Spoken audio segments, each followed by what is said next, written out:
Welcome to As the Story Grows. I'm Brian Patton. Today I'm stoked to welcome Half Me frontman Chris Zühlke to the podcast. Half Me will release their debut album Soma this Friday on Rising Empire Records.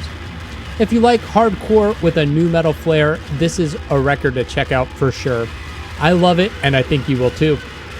Chris talks about how he first got into heavy music and the joy of sharing music with friends at school, his move to Hamburg, the genesis of Half Me, the meaning in the band's name, signing with the Rising Empire, the themes on Soma, and so much more. This was a great chat, and I'm stoked for people to discover Half Me. So enjoy my conversation with Chris.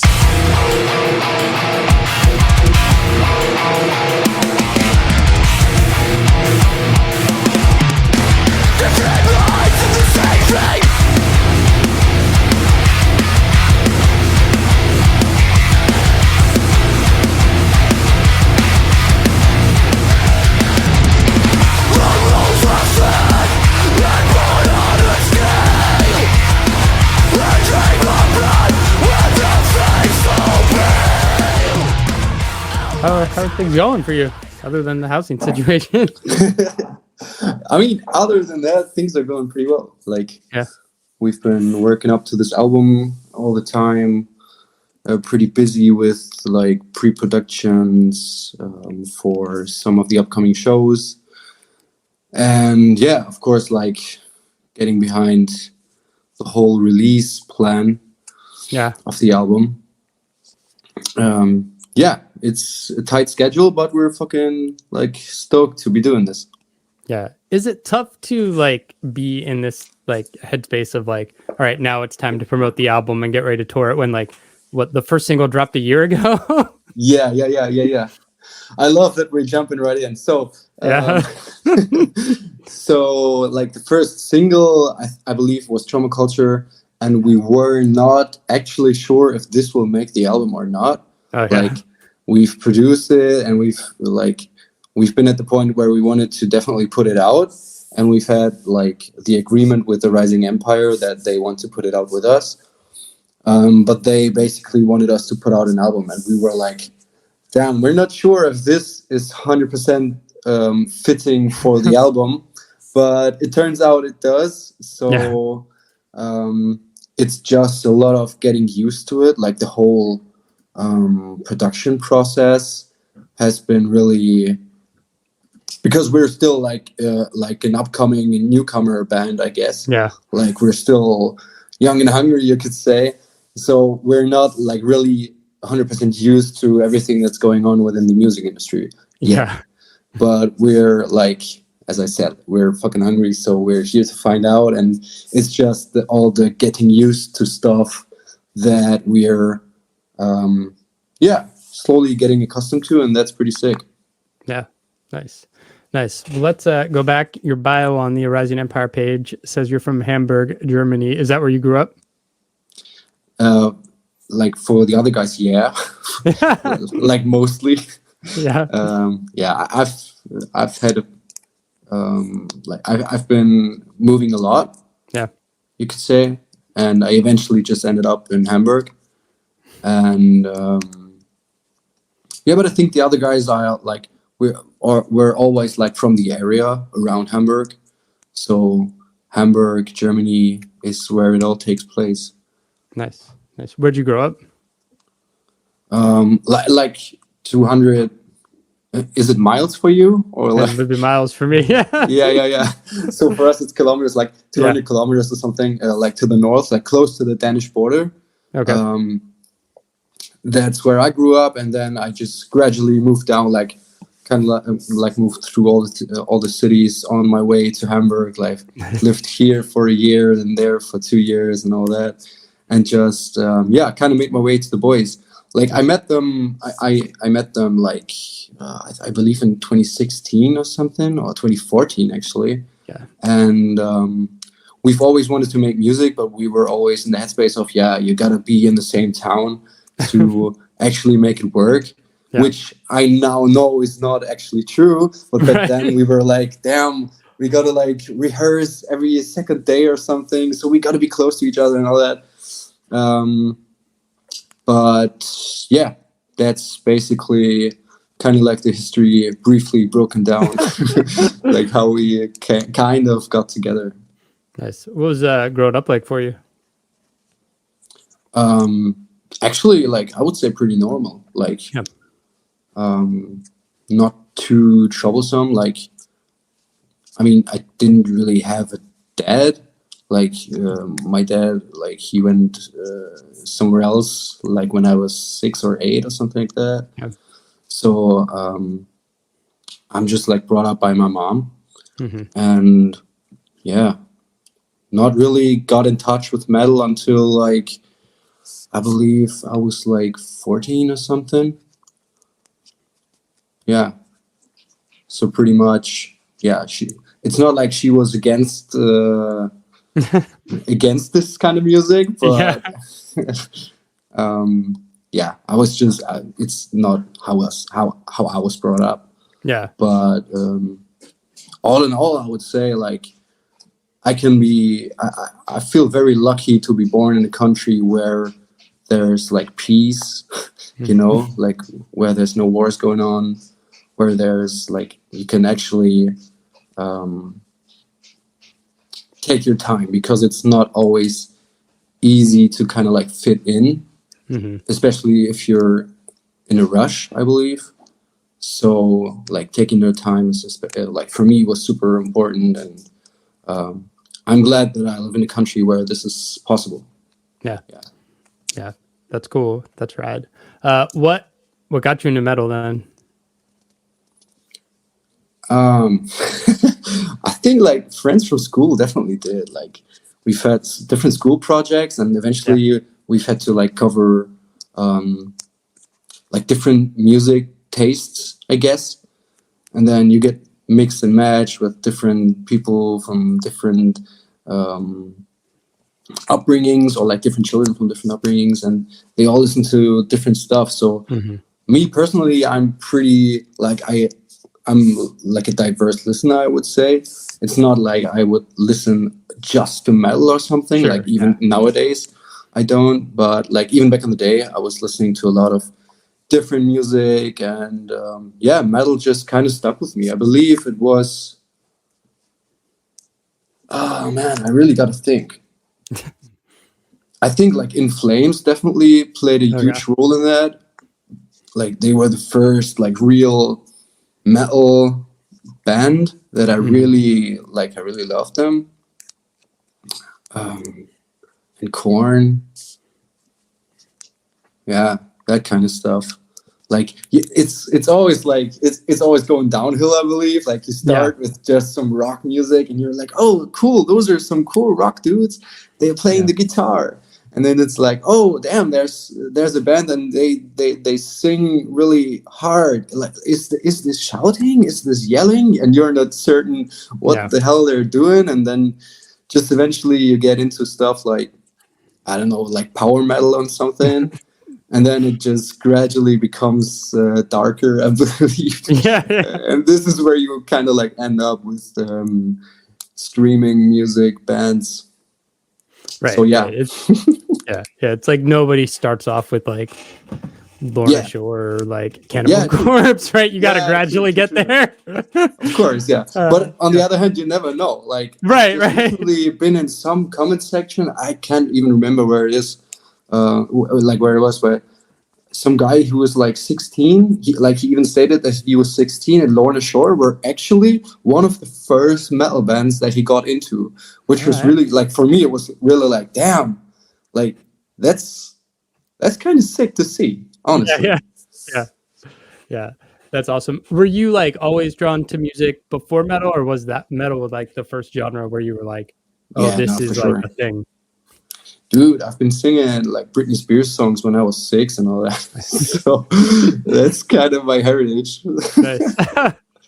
Have you always been a vocalist, or did you try like your hand at other instruments? And oh yeah, like for the first, I mean, so I personally have been in a couple different bands before, and they were all at like different levels of amateur. And it's always been like I wanted to sing, so it's always been like guitars and sing, or in some projects I just like played the guitars, uh, or just like wrote everything. It's like a mix, I would say, but definitely drawn to like vocals because that's kind of like how I grew up. Like I mean, yeah, just singing along to stuff kind of shaped what I wanted out of music, I guess. Yeah.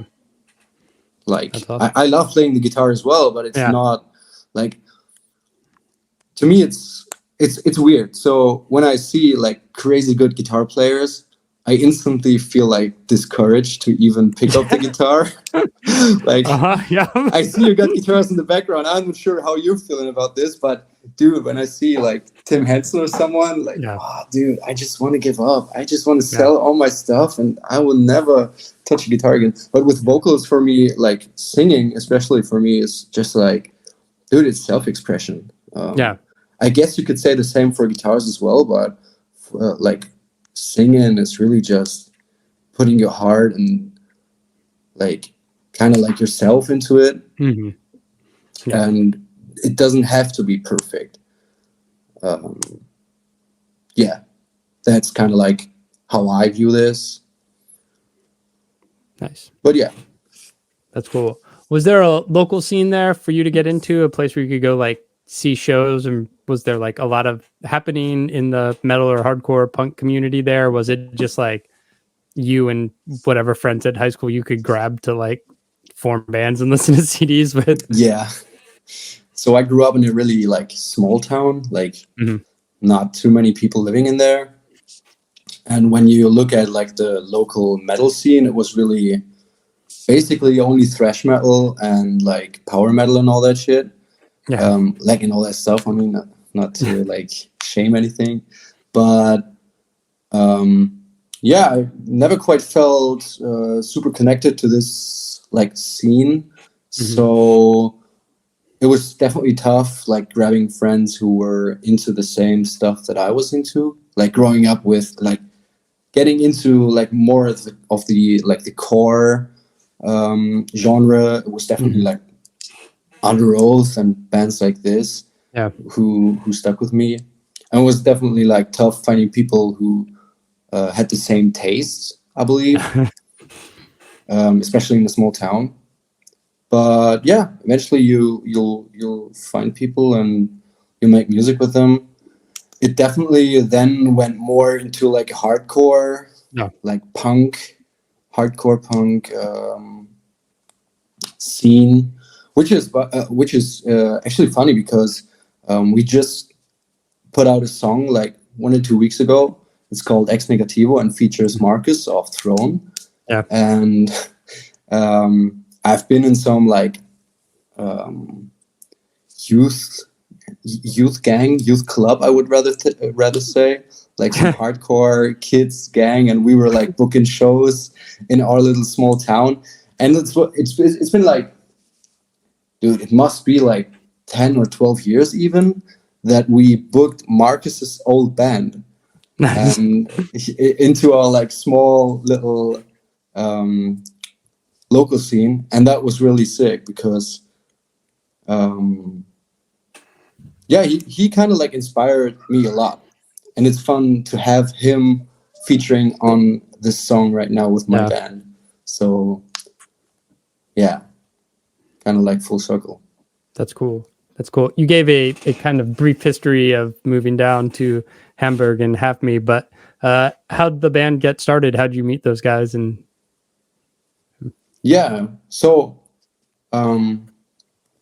3 of us have already been in a different band before that, and I've been in a different band as well, and we eventually had a show that we played together, I believe. Yeah, and that's how we met, and we just connected. We stayed in contact, and since then it's been like, yo, we gotta make music. And then like the months pass, you play another show, then like the years pass, and you kind of like slowly move closer to each other. yeah, And that's just like how it went. Like we've just wanted to make something cool, and each of our like individual projects kind of disbanded. Our drummer had a band as well, and his band like disbanded as well. So we were all like, hell yeah, let's make some music. Yeah, let's do it. Do we actually have time? Yeah, now that we're all without a band, we have time for it. So let's do it. Nice. Where'd the name come from? To like answer directly from our bassist, he came up with it. But like the like there's a meaning behind it that you could like interpret in kind of different ways, if you will, because like Half Me, when you think about it, I'm not sure if you heard about this like theory or whatever this is, that you're not using your full capacity, like not even brain wise, but like potential wise. Yeah. I'm not sure if it's even a theory. Like it's just something that you say or whatever. And yeah, it's basically just the idea that there's more to you. So if there's more to you, are you really the whole you, or are you just another half? You know what I mean? Yeah. That's kind of the idea behind it. But over the course of like the last 2 or 3 years that we've been a band now, it's funny because we've actually found like different and new meanings for it as well. So yeah, that's basically the whole story, how that came together. Nice. How did COVID and like shutdowns, lockdowns impact you guys?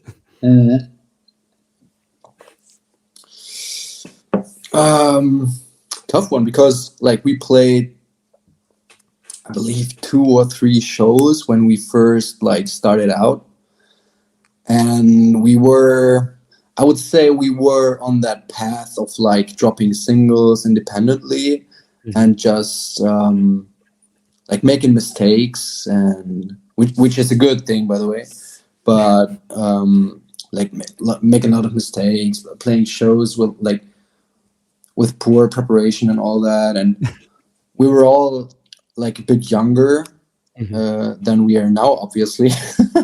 But it's really been like the trajectory was pretty. We were pretty sure that this was more like a project that we would do to our best, but we didn't expect too much. And then when COVID hit, we were all like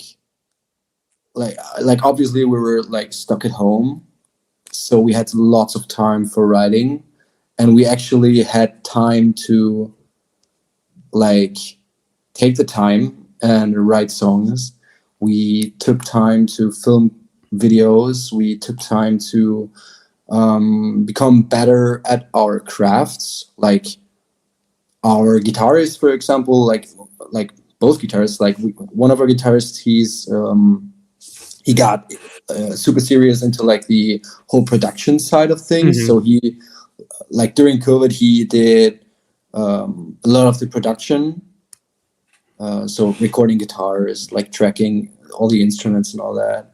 Then the other guitarist, whose name is also Chris, by the way, he got into videography. So he's like right now he's a full-time videographer, and he started out doing our videos. And during COVID, he definitely like he became like a real professional, I would say. Yeah.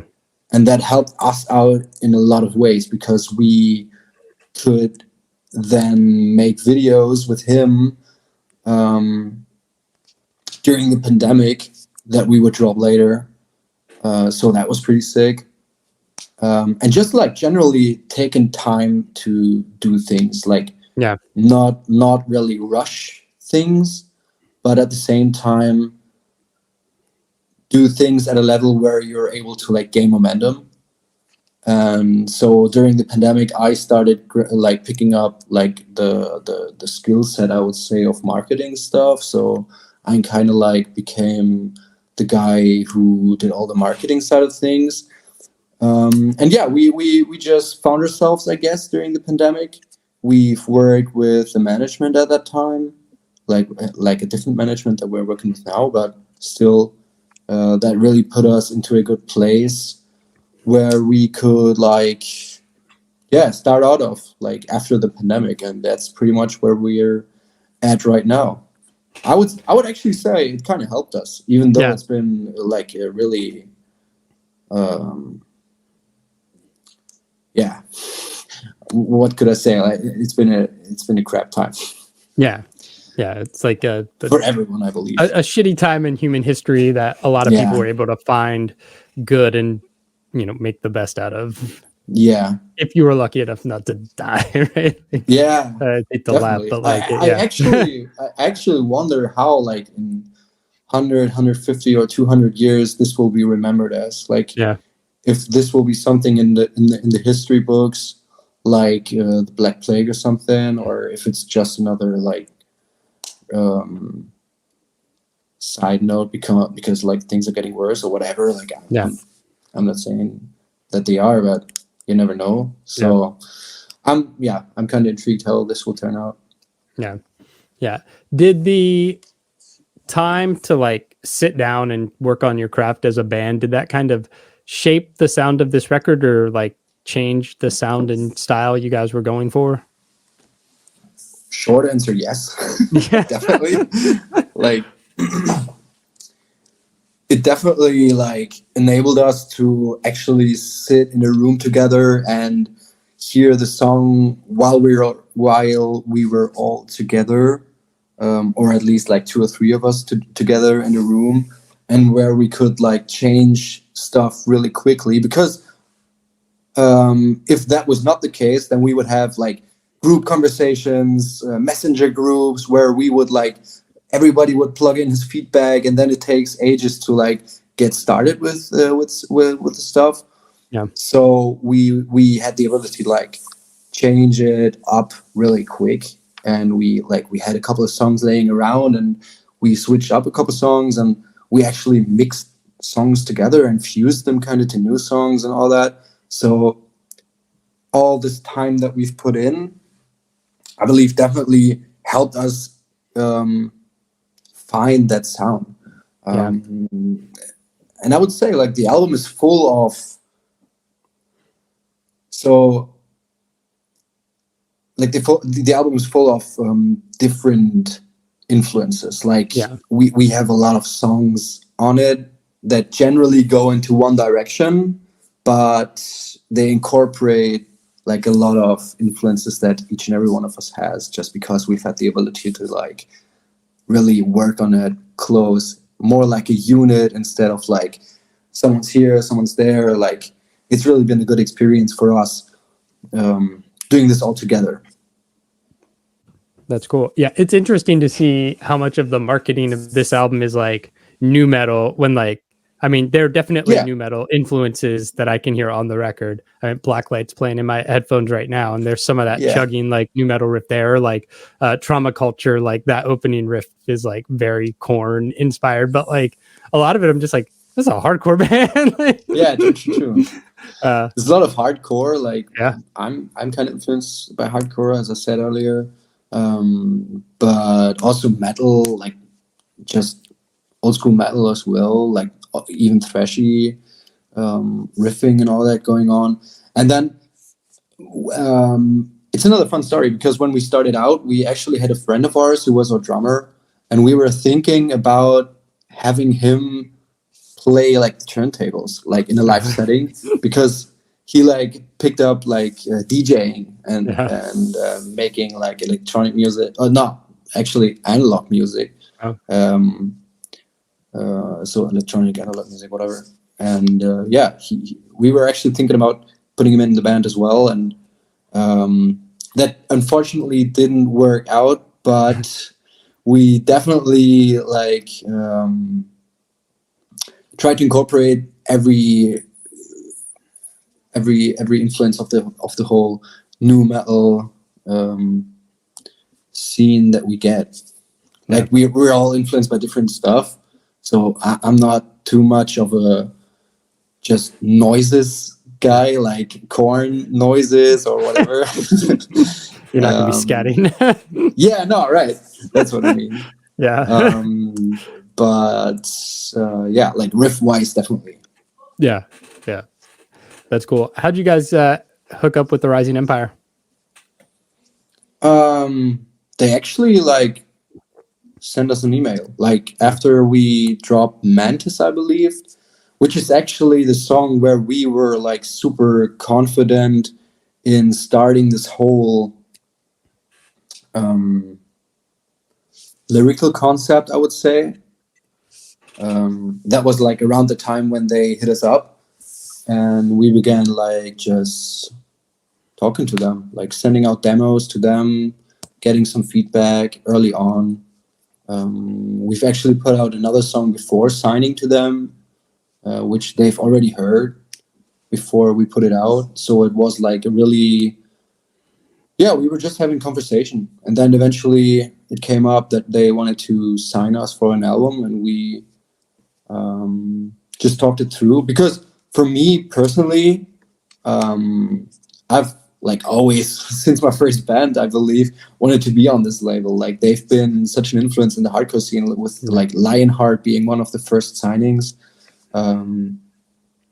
They had a lot of really cool bands on the label, like Why She Sleeps back in the day, and yeah, so it's kind of like a dream come true, I would say, and we're like really happy to have them hit us up. Yeah. It's something I would have never expected, honestly. No, yeah, they're a great label. Anytime they drop a new single, like video pops up on YouTube, I'm like, all right, this is going to be sick, and it usually is. Yeah, it's true. Yeah, they got so many good bands. Oh yeah, it's great. The record is called Soma. Where'd the name for that record come from? So the record basically is about like different, like how would I describe it without like talking 5 minutes? It's basically about stuff happening in your head and you're not entirely sure what it is. Like this is how the album starts out, and then it grows into something that you like, you kind of move through the phases with it. And the idea behind the album name was that while everything is happening inside of your head or like inside of your mind, and you come to terms with what is happening, like loss or grievance or just like anger, like different emotions. This is basically happening inside of your body, and you tend to like look for an outside source of this, but it's actually in the body. So Soma is like, I believe it's Latin or Greek. I'm not even entirely sure. But it means body. Nice. Is it tough to like come up with this lyrical concept and idea that is driving and going this direction, top to finish? You've crafted this record, but then you have this year-long process of releasing singles where all the songs are out of order. Is it tough to be like, oh, that's my baby? Like, yeah, especially because we had Trauma Culture out. Yeah. Like Trauma Culture was intended to like open the curtain for this whole narrative. But in the end, it turned out that Wraith, which is the first song of the album, and then the self-titled track, Half Me, which is the last track of the album, they kind of like, they show the whole span of which, in which we're working in which we're like doing our craft in. Yeah. So it's more been like these two songs that opened the whole concept up. And I believe they were one of the first songs that we've written as well. So, it's definitely been a challenge to like incorporate like we've had the idea of what the lyrics will be about and how the album will sound and how it all will make sense in the end. We had this idea pretty early on, but then putting this into like the right lyrics, the right tracks, the right track names, the right order, and all that, just putting it into a concept without saying, "Yo, this is a concept album," right? Because we kind of don't want it to be a concept album, but it turns out that it kind of is. Yeah. But it's definitely up to like the listener if it is or not. And I'm a big friend of like lyrics that you can like they're open for interpretation, but they do have a meaning coming from my end, you know? Yeah. Like you mentioned Under Oath a while back, and it's like you listen to Find the Great Line, and it's like, I don't know what those songs are about. Like they're it's funny because I'm not even Christian. Like I'm not even right. But the songs definitely had a meaning for me. So yeah. Did that idea come just through conversation as a band, or was there like a book or movie or something that inspired it?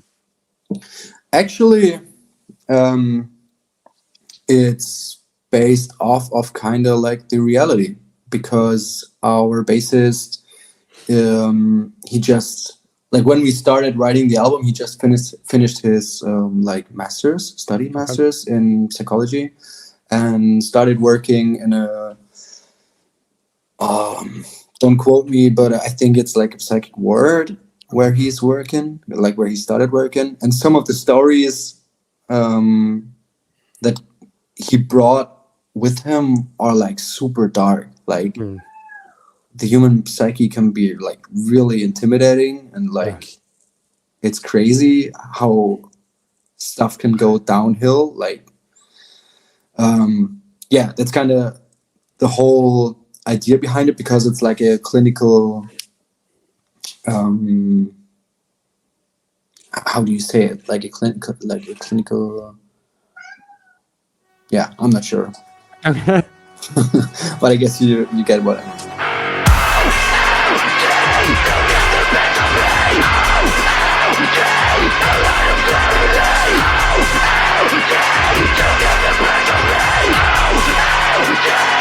I've never known trust. Nothing losing my love. I made a point where I listen to my guts. I'm not delusional ever. I'll be the memory you can't recover. All that it become sacred. How does it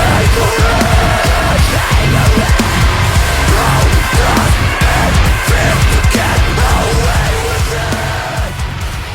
The record comes out February 17th. What's the future look like for you guys? Touring, playing shows. Yeah.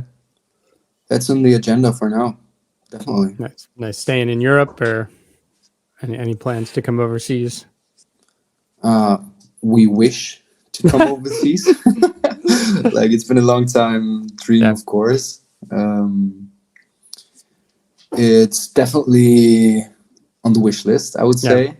And it's definitely something we're thinking about, but it's like currently, like there's a lot of people asking, by the way. But like, honestly, I believe like almost even half of the audience that we have is from the US. So we have a lot of people and a lot of supporters and a lot of internet friends even from the US. So it definitely would make sense for us to come over. It's just always like a matter of like, at the end of the day, a matter of money, right? Because it's really costly, and we're still a young band. Like we're still fresh. We're still new to the market. So it would make sense for us to first like kind of conquer Europe. If you would say so. And that's like the plan for now. Like playing, like we're playing some release shows throughout Germany and one in Belgium, I believe, when the record comes out. And we plan to like hit up more European countries in this year as well. We're playing some festivals here in Europe this year.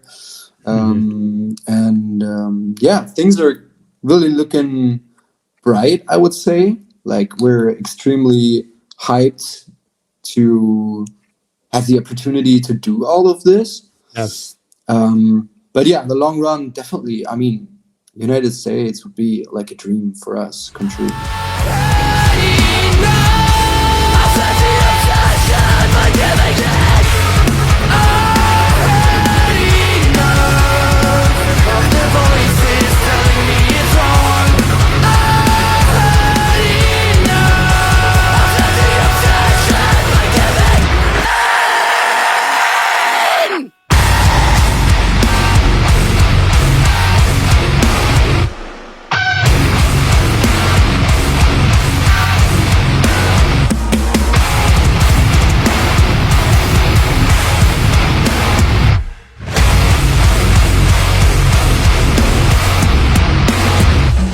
Thanks for listening to As the Story Grows.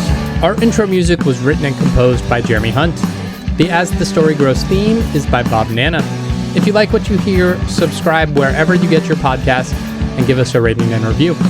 If you'd like to support the show financially, you can join us at patreon.com/asthestorygrows.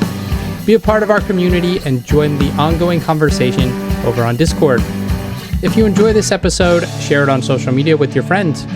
Much appreciated, and thanks for listening. I never felt so young and alive as when I'm diving into a tune. And now I'm learning as I listen along, and the wheels are turning, and I started a song. One good word and I'm gone. Oh, as the story grows, the more I want to know, the more I want to show you. As the story grows, as the story grows.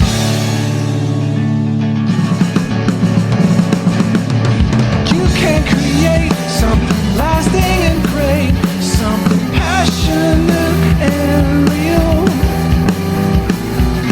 And I'll bring in my own good feelings, I'll sing it with meaning.